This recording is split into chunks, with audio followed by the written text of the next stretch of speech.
Well, on the roll, ladies and gentlemen, take a look. A Cold War trophy to start and a Cold War trophy to follow it up. But the first one coming through is the Aero L-39 Albatross. Mark Crunchy Burgess is at the controls of this airplane that was a Soviet block trainer for many years, over 2,000 built, and over 200 here in the United States. The Warrior flight team up here and following him is Sean Carroll. Now look at the airplane. This is a World War II airplane built in Russia, but it wasn't built in Russia in the 1940s.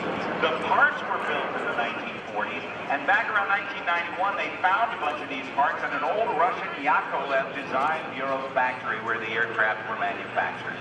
And there were enough parts that they assembled 7 of them. And now let's take a look at this frontline Russian fighter from World War II. Allison engine, Sean Carroll.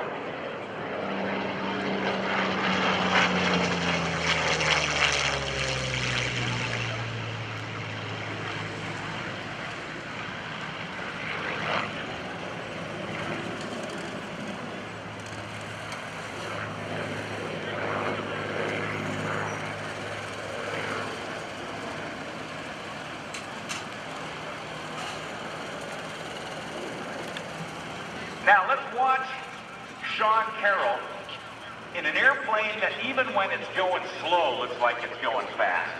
This is a remarkable airplane, and it's been modified in such a way that it's able to race at Reno nowhere near the same propeller that was on it when it was built. This axle, look at this. This is a slow roll. This is one of the most gorgeous airplanes that I have ever seen. And listen carefully to the sound. That is a V12 liquid-cooled engine built by Allison. And it's interesting story as we go back in time. That Allison engine was on an aircraft that was flying alongside Royal Air Force airplanes with Rolls-Royce engines. And now, Rolls-Royce and Allison have merged. And now it's all Rolls-Royce. But now coming in from the left, the L-39 Albatross, built by Aero, the Soviet Union's advanced trainer. And Mark Crunchy Burgess climbed swiftly through 2,500, 3,000, 3,500, almost 4,000 feet in a matter of seconds. Does Naylor on roll? Tilts his head back, looks down at the 1,500-foot show line and pulls back on the stick, experiencing about 4 times the pull of gravity right there, down the backside of the little with a roll on the top. Now as he goes up, watch him roll the airplane upside down, right about, no, he's going to keep going. He's going right into what they call a 1/2 human eighth. Rolls the airplane upright just like Bill left did. Keeps it there. That's 1/2 of a cumin 8. 1936, when Pope lowered the top. Rather than make things to hold the ground, he did what Crunchy just did.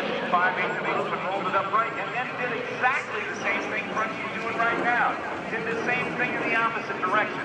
He was blowing a lot of air show smoke out of his airplane at the time. And it looked like a figure 8 lying on its side. Watch the stick go to the left with a quick roll and a half this time on the down line. And it looked like a figure 8 lying on its side. Nobody had ever seen the thing. When he landed, he asked Len Pope what that maneuver was. And since he was trained in Cuban Air Force pilots to fly aerobatics, he replied with two words in Spanish, Ocho Cubano, and for 76 years, that name has stuck. The L-39 has a top speed of over 500 miles per hour.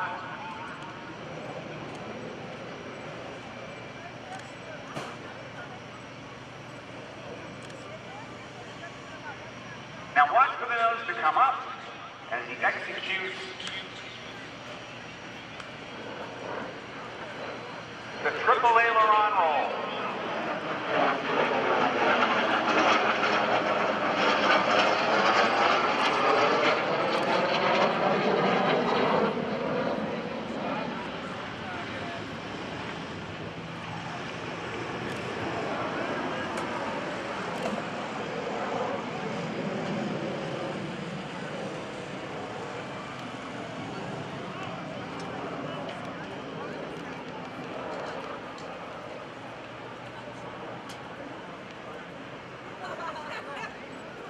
Now let's watch for the 4-point hesitation roll. He'll bring the nose up about 10 degrees and then throw the stick to one side, stopping at every 90 degrees rotation. Nope, this is a barrel roll. Taking an imaginary point in the sky 45 degrees up to the right of the airplane, using ailerons, elevators, rudder, and throttle to start and stop at the same altitude, airspeed, and if all goes well, heading.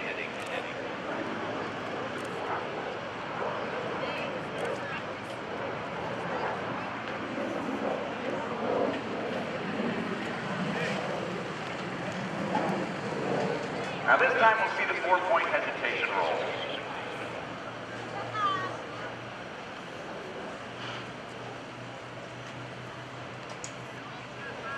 Nose will come up. To the right, 90, knife edge, to the right, up, inverted 90. Knife edge, 70, and upright.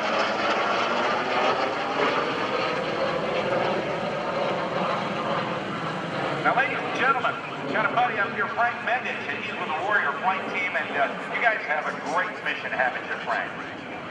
Push up on that, sir. We have a great mission. Warrior Aviation with our Warrior Flight Team. We're a not-for-profit that essentially helps facilitate employment for our returning veterans coming back from the war. Did you know that the unemployment rate for returning veterans is over 12%?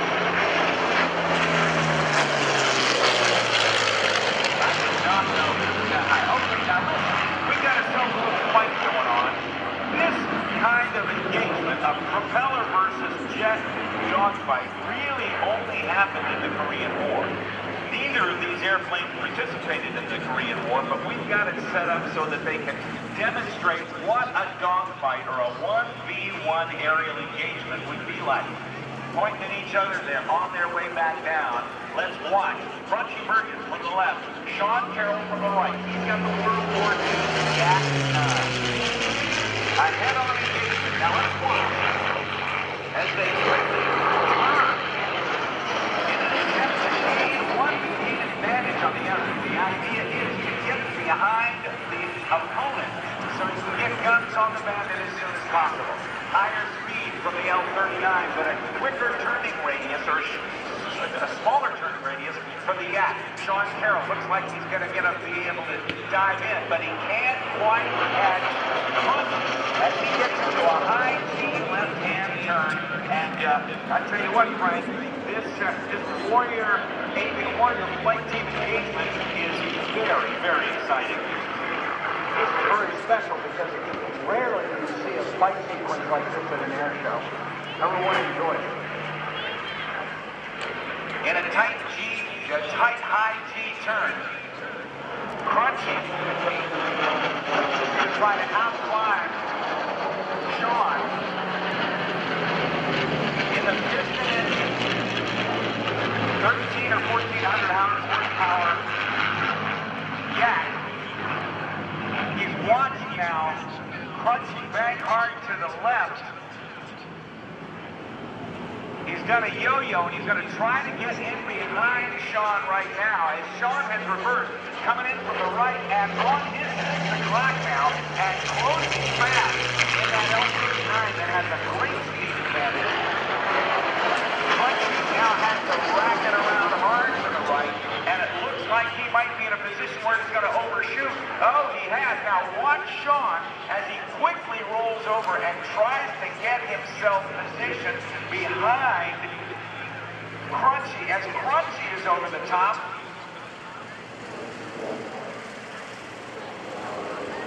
And he's been unable to do so, but the yo-yo this time has given the advantage to Crunchy.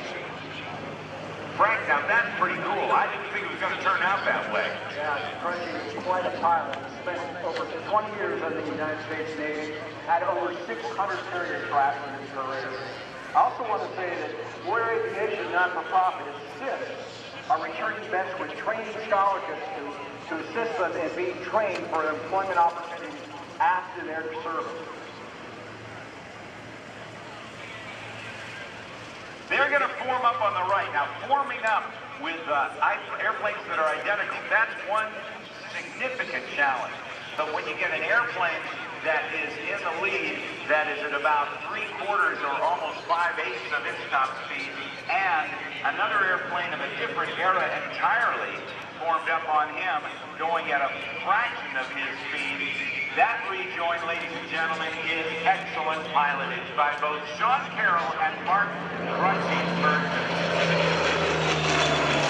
Well, everyone, I want you to know that we are located with our ground crew. We would love for you to come by and learn how you can help our returning veterans facilitate employment that has passed their military service. We insist on donations, and we work very hard to make sure their careers are well established as they go forward with their lives. Thank you, and we'll see you at our ground crew. Ladies and gentlemen, how about a big round of applause for the Warrior Flight Team, Mark Burgess and Sean Carroll, and their narrator, Frank Mendes. Thank you, Frank. Good to see you, my friend. Great to meet you today, and we've got lots more to come as we have a rehearsal day here at the 2012 Oceana Airshow. From the right, one more photo pass. Sean Carroll in the lead in that World War II Yak-9. And the Aero L-39 Albatross.